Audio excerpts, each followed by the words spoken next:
You could sum it up as being a typical kind of urban area, but it's so unique in so many other respects. I suppose it has the problems that a lot of areas like this would have, but then there's also the great stories as well. A squad kind of was formed out of the young people who went to our summer scheme. They're really interested and wanted to stay involved with the church somehow. So instead of just coming for the week, they decided and pushed us really to help them come together a bit more often. And so they're meeting 3 times a month at the moment. For a long time, it was a real struggle to get young people into the church. So we just kind of had to think, what do they need, what do they want? Really what we found was they just wanted somewhere to be, somewhere where they felt comfortable to come sit and relax and kind of feel loved, feel wanted, and I think that's what we're aiming to give them. It would be like a family to me.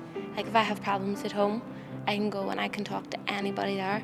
I mean, a lot of those young people who are involved now would normally be sort of walking the streets and in the park at night and things like that with very little do.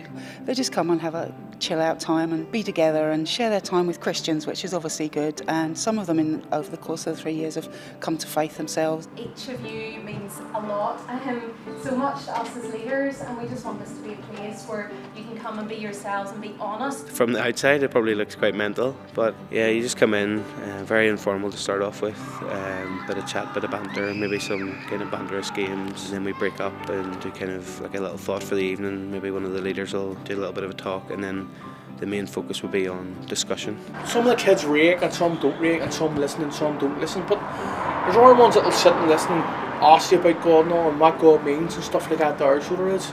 The guys that age, they don't want to come to be lectured, they want to get off their chest what they're worried about, what kind of issues are floating around in their head, so just give them a chance to say how they feel and see what their opinion is on it, and then we kind of give the biblical perspective on it and what God thinks about this sort of thing and how Christians should be living.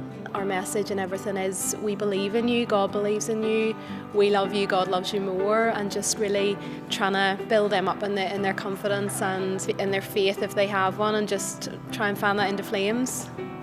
It's not the may I be so bold as the old-fashioned sort of approach. It's more the young people leading it, and that's the thing that's going to bring them in and make them stay a bit longer, I hope. I think it has been difficult for the church because it looks so completely different to what they are used to youth organisations looking like. It was like young people coming off the streets had bad reputations. I felt like the church would kind of look down on it, but as the groups progressed through the years, it's like the church has helped more.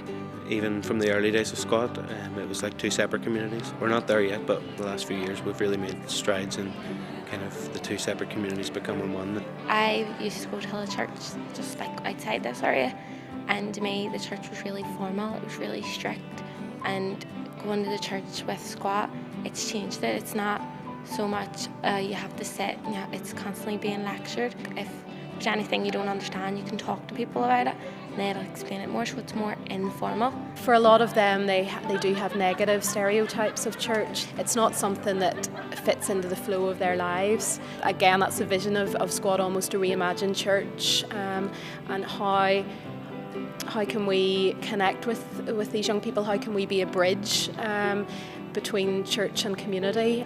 It's only through seeing people coming in, maybe not knowing what church is about, that I've realised that there's a lot of people out there who don't know what church is about, and actually made me rethink about what church should be and what church should be about.